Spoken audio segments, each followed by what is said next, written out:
When morning came, all the chief priests and elders of the people plotted against Jesus to put him to death.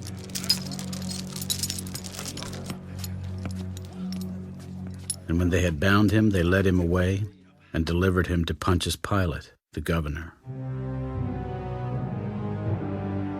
Then Judas, his betrayer, seeing that he had been condemned, was remorseful, and brought back the 30 pieces of silver to the chief priests and elders. I have sinned by betraying innocent blood. What is that to us? You see to it.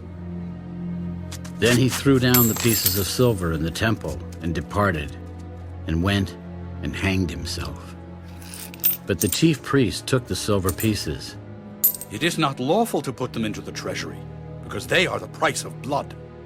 And they consulted together and bought with them the potter's field to bury strangers in. Therefore that field has been called the field of blood to this day. Then was fulfilled what was spoken by Jeremiah the prophet.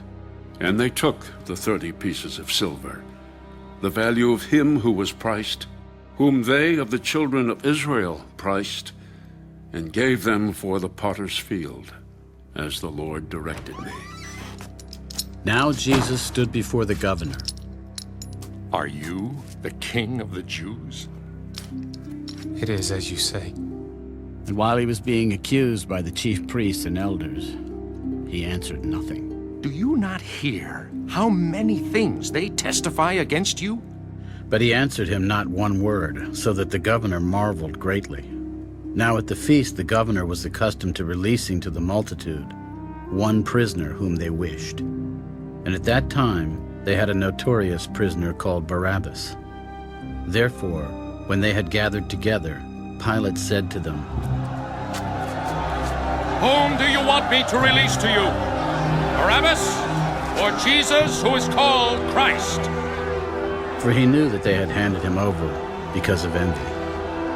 While he was sitting on the judgment seat, his wife said to him, Have nothing to do with that just man, for I have suffered many things today in a dream because of him. But the chief priests and elders persuaded the multitudes that they should ask for Barabbas and destroy Jesus. Which of the two do you want me to release to you? Barabbas! What then shall I do with Jesus, who is called Christ? Let him be crucified! Why? What evil has he done? But they cried out all the more. When Pilate saw that he could not prevail at all, but rather that a tumult was rising, he took water and washed his hands before the multitude. I am innocent of the blood of this just person. You see to it.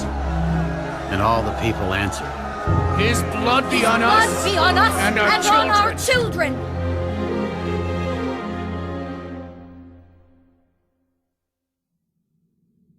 Then he released Barabbas to them. And when he had scourged Jesus, he delivered him to be crucified.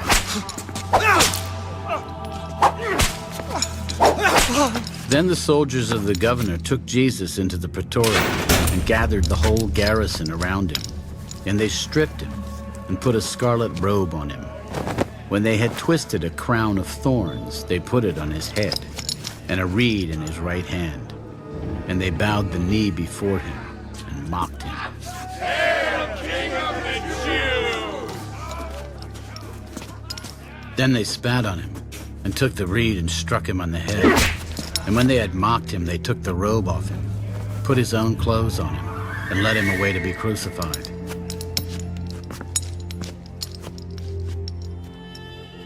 Now as they came out, they found a man of Cyrene, Simon by name. Him they compelled to bear his cross. And when they had come to a place called Golgotha, that is to say, place of a skull, they gave him sour wine mingled with gall to drink. But when he had tasted it, he would not drink.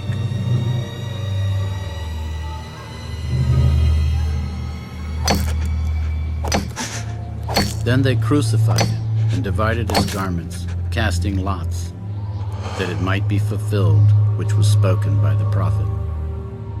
They divided my garments among them, and for my clothing they cast lots. Sitting down, they kept watch over him there, and they put up over his head the accusation written against him, "This is Jesus, the King of the Jews."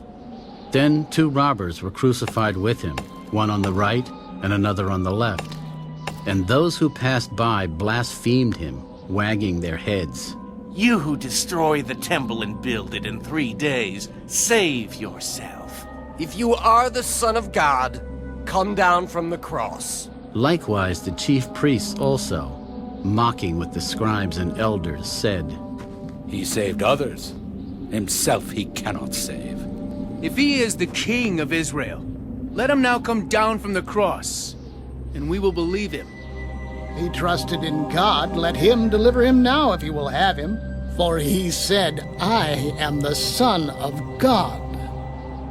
Even the robbers who were crucified with him reviled him with the same thing.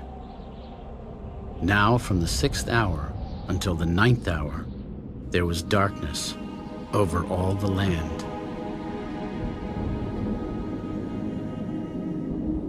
And about the 9th hour, Jesus cried out with a loud voice, Elo, lama sabachthani. that is, my God, why have you forsaken me? Some of those who stood there when they heard that said, This man is calling for Elijah. Immediately one of them ran and took a sponge, filled it with sour wine, and put it on a reed, and offered it to him to drink. Let him alone. Let us see if Elijah will come to save him. And Jesus cried out again with a loud voice, and yielded up his spirit.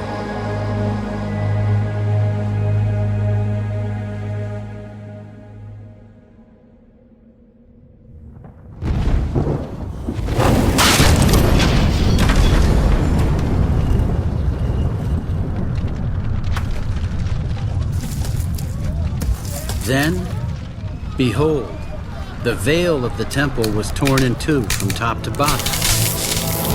And the earth quaked, and the rocks were split, and the graves were opened. And many bodies of the saints who had fallen asleep were raised. And coming out of the graves after his resurrection, they went into the holy city and appeared to many. So when the centurion and those with him who were guarding Jesus saw the earthquake and the things that had happened, they feared greatly. Truly, this was the Son of God.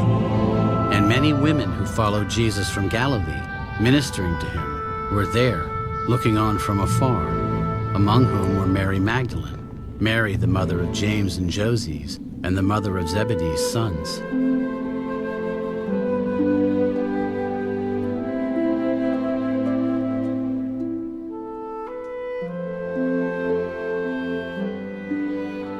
Now when evening had come, there came a rich man from Arimathea named Joseph, who himself had also become a disciple of Jesus. This man went to Pilate and asked for the body of Jesus. Then Pilate commanded the body to be given to him.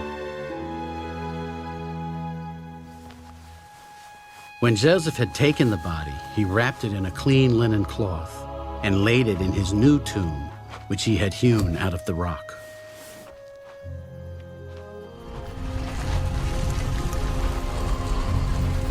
And he rolled a large stone against the door of the tomb and departed. And Mary Magdalene was there, and the other Mary, sitting opposite the tomb. On the next day, which followed the day of preparation, the chief priests and Pharisees gathered together to Pilate.